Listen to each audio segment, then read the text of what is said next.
Thank you for tuning in to another one of my videos. My name is Cliff, and I'm here on YouTube. If you don't know, like most of you don't. Anyways, I'm here on YouTube because the Lord told me nearly 4 years ago that He's shortly to return. I haven't made a video in a long while because of this information that I've received just recently. It hit me like a ton of bricks, and it stopped me in my tracks, basically. My series of videos I've been doing recently is called 99 Problems, but My God Ain't One. And it is a countdown from 99th problem all the way up to the number one issue, which is God and our loving God, on why we're in this mess in the world. The day of judgment is coming, and it's all around us. All the truth is all around us. We live in the lie because that's what we were brought up with. We were given the lie, and we were given it as real and truth. But nothing could be further from the truth. The one truth, the Holy Bible, was basically taken away from all our cultures, and they gave us a lie about of division and not right, indecency to other respects of division in the world. That's the easiest way that they would take away or hide the scripture from us for the last 2 generations, especially in our schools. Like I said, I was hit by a ton of bricks with this last bit of information that I just received. In Luke chapter 8:17, it says all things hidden will be revealed and come to light. This video, I'm going to number 11, and I'm going to list it as the world. Okay, number 11.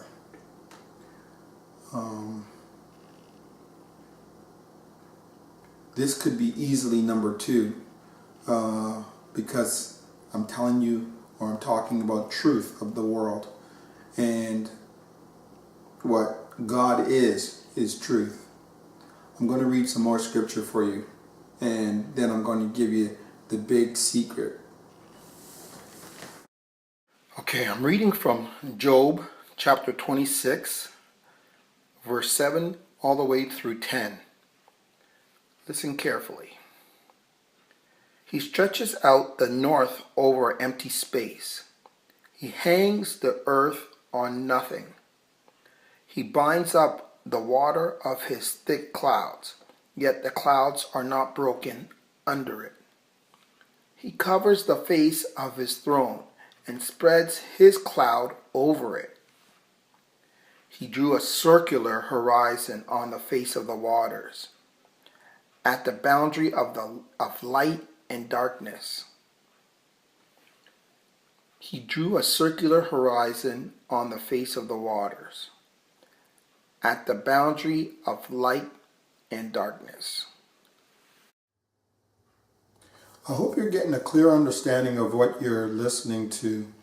I'm going to read from the first book and the first chapter in Genesis, verses 3 to 10 and 14 to 19. I'm going to read from. And this is basically talking about our earth. Then God said, "Let there be light." And there was light. And God saw the light, that it was good. And God divided the light from the darkness. And he called the light day, and the darkness he called night. So the evening and the morning were the first day. Then God said, "Let there be a firmament in the midst of the waters, and let it divide the waters from the waters." Thus God made the firmament, and divided the waters which were under the firmament from the waters which were above the firmament. And it was so. And God called the firmament heaven. So the evening and the morning were the second day. And God called the firmament heaven. So the evening and the morning were the second day. Then God said, "Let the waters under the heavens be gathered together into one place, and let the dry land appear." And it was so. And God called the dry land earth, and the gathering together of the waters he called seas. And God saw that it was good. Skip down to verse 14. Then God said, "Let there be lights in the firmament of the heavens to divide the day from the night, and let them be for signs and seasons and for days and years, and let them be for lights in the firmament of the heavens to give light on the earth." And it was so. Then God made two great lights. Then God made two great lights, the greater light to rule the day and the lesser light to rule the night. He made the stars also. God set them in the firmament of the heavens to give light on the earth, and to rule over the day and over the night, and to divide the light from the darkness. And God saw that it was good. So the evening and the morning were the fourth day. I know you can't make out what you're listening to or what I'm trying to show you, but this bit of scripture, or these bit of scripture, indicate that what we know as the earth is some fabricated thing that the Bible tells us it is, when it's actually the opposite. The fabrication is what we've been told the earth is, a little spinning ball going around the sun. Meanwhile, the earth is stationary, and the spinning is done by the things in the firmament, the sun and the moon, the boundaries around the earth. The earth is circular, from my understanding of what I've been researching. I want you to watch these clips of some pretty knowledgeable people about what their investigations were doing. The problem is that we're taught as children, this ball earth lie. And, you might ask as a child, what about the people in Australia? They're standing on the bottom of the globe, won't they fall off? And your teacher says, no, gravity. And you go, oh, okay. And you never go back to that question. But when you go back to it as an adult and start looking at it with a critical eye, right, the whole thing falls apart. As you say, the globe is spinning at 1,000 miles an hour. Neil deGrasse Tyson, who's a leading astronomer in America. I'm Neil deGrasse Tyson, bitch. Tells us that the Earth is not a perfect circle. It is actually an oblate spheroid. It's squashed, and wider at the equator. Yeah. So Earth, throughout its life, even when it formed, it was spinning. and it got a little wider at the equator than it does at the poles. So it's not actually a sphere, it's oblate, and officially it's an oblate spheroid. That's what we call it. But not only that, it's slightly wider below the equator than above the equator. A little chubbier. A little chubbier. Yeah. Chubby's a good way. It's like pear-shaped. So my question to him would be, why is there land at the equator? Because water will move more readily than rock.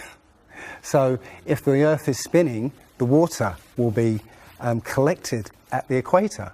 I mean, if you spin a wet tennis ball, okay, you spin a wet tennis ball, the water shoots off at the equator, essentially. So all the water will be gathered around the equator. So why is there land at the equator? Doesn't make any sense.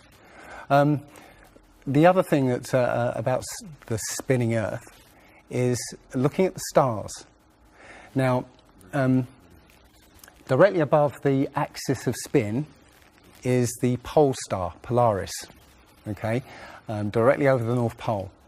And we're told that the reason that all the stars spin around the North Star is because the Earth is spinning at 1,000 miles an hour.